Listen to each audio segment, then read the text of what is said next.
Thanks very much for staying with us. Time now for Eye on Africa with me, Georgia Calvin-Smith. Tonight, Ethiopia's state-run human rights organisation accuses Tigrayan fighters at war with the government of having killed around 600 civilians in ethnically motivated attacks. The ongoing conflicts sends thousands fleeing across the border to Sudan. Also, nationals of 15 African countries may face substantial bonds if they want to enter the US.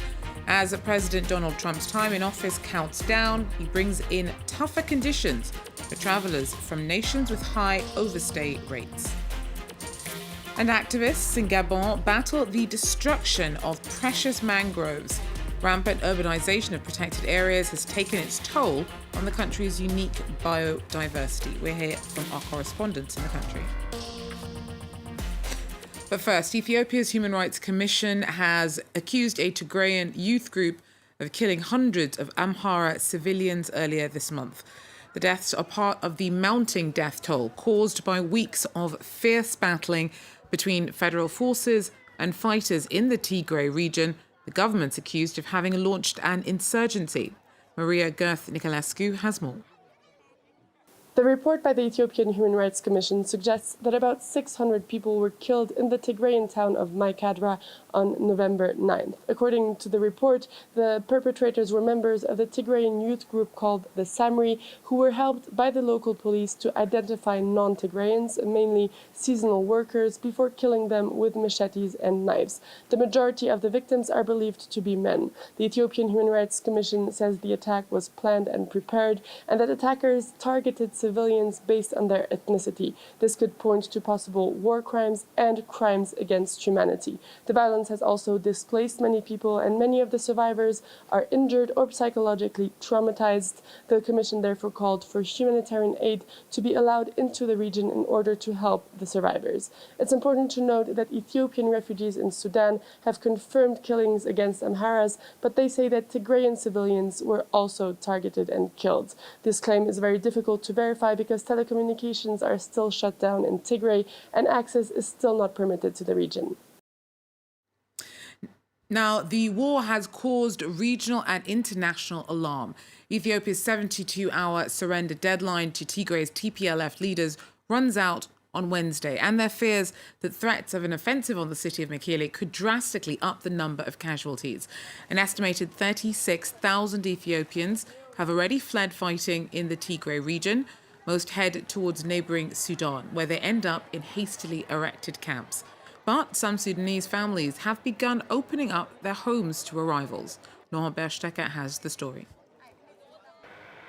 As the conflict continues to rage in the Tigray region, hundreds of Ethiopians cross the Tekeze River each day to flee to neighbouring Sudan. Leaving behind a life they may never return to, these refugees are headed towards the unknown.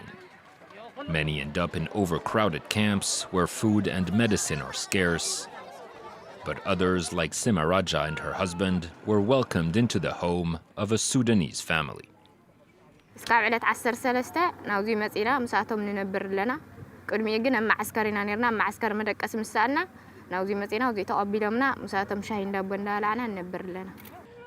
Simaraja says she and her husband wanted to pay for their stay, but despite living in poverty themselves, this family of farmers insisted on hosting them for free.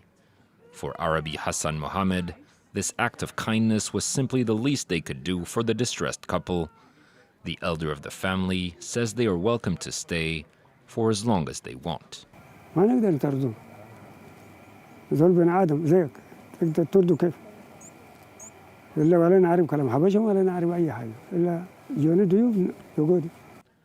Over the past 50 years, hundreds of thousands of Ethiopians and Eritreans fleeing war and famine have found refuge in eastern Sudan. A long-lasting tradition of hospitality which is being tested once more, as the United Nations warns some 200,000 Ethiopians could be forcibly displaced over the next 6 months. Well, 15 African countries are on a list of almost 24 nations affected by a new temporary travel rule brought in by the outgoing administration of President Donald Trump. The The rule will require citizens to post bonds of up to $15,000 to visit the US. The rules kick in from December 24th and will run for 6 months. They target countries whose nationals have higher rates of overstaying tourist and business visas. The countries affected from Africa include Angola, Burkina Faso, Eritrea, Sudan, and Burundi. Ketevan Gojistani is in Washington for us. She tells us more about why Trump chose to bring in these new restrictions this late in the day of his time in office.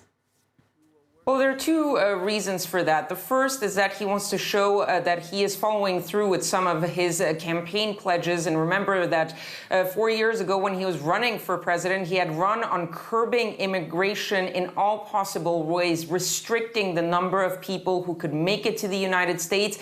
And this question of overstaying your visa was one of the issues that he was passionate about, saying that it was not normal that people, so many people could stay after their visas in the United States. The other reason is that Donald Trump is trying to act as if it is business as usual. He still hasn't conceded this election. He still hasn't recognized he has lost the election. And so he is pushing ahead with the things that he wanted to do. And this question of bonds to visit the United States is something that he had put in a memorandum about 19 months ago, and it is now going into effect. It is a pilot program for 6 months, and that is really the goal there is to have the message that you are not welcome to overstay your visa, and if you do so, you will lose a lot of money.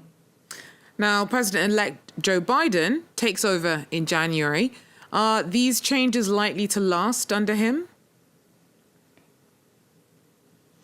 Well, so far, the Biden administration hasn't publicly responded to what they would do in this specific situation, but they have shown that they were willing to overturn a lot of the policies put in place by Donald Trump, especially on questions of immigration. They were very critical of those policies throughout the 4 years. The other thing is that, as I mentioned, because it is a pilot program that was put in place to see how concretely feasible it was to get those bonds and pay them back, and whether it would serve as a deterrent for people coming to the United States. The Biden administration could also take the easy route, which is not really have it enforced in consulates across the world, and also just have it lapse at the end of this pilot program in June. Ketevan Gojistani there for us. Now, more than 80,000 Nigerian officers have been promoted in the wake of weeks of protests against police brutality. Officials say that the move is to boost morale. 16 officers were killed, and they were also posthumously promoted. At least 80 people died in last month's unrest, which began with calls for the notoriously violent and corrupt Special Anti-Robbery Squad, or SARS, to be banned. The movement picked up international support.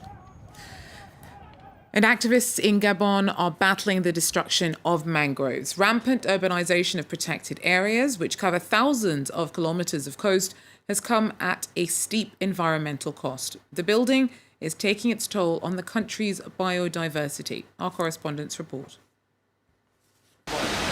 Several hectares of this beach in Capesterres near Libreville have been eroded by water. Felled mangrove trees litter the area. Paul and his friends filmed and shared the destruction of Gabon's diversity on the internet. The threat continues.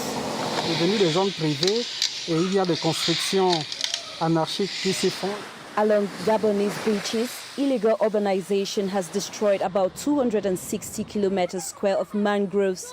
As a result, brackish and stagnant water floods the capital south.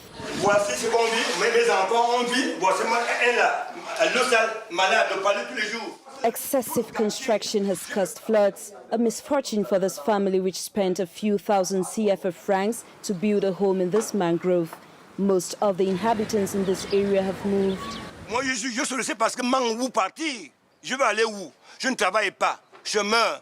Je vais aller louer. Qui va me payer la maison? The Gabonese government has launched an investigation into the protected areas. which are under threat from urbanization. A new decree urges construction sites to examine their environmental impacts before building. Ce mécanisme va nous permettre finalement de pouvoir, d'une part, soit rejeter les projets qui nous sont soumis, soit alors de les encadrer de façon à ce que l'altération ou la dégradation de la mangrove soit le moins important possible. Some NGOs have begun rehabilitating mangroves. Mangrove forests play a big role in trapping climate-changing emissions in the Congo Basin, home to the world's second largest tropical rainforest. And finally, 2 African sportswomen have made it to the final 5 in the running for the Female Athlete of the Year award. The list is drawn up by the sports governing body, World Athletics. The nominees from the continent are Ethiopia's Letsenbet Gidey and Kenya's Perez Jepchirchir. Gidey set a world record for over 5,000 metres, and Jepchirchir twice broke the world half marathon record for a women-only race. The World Athletics Awards 2020 will be staged as a virtual event on December the 5th. So we wish both the women well. That's it, though, for Eye on Africa. Thanks for joining us. Do so again. Take care.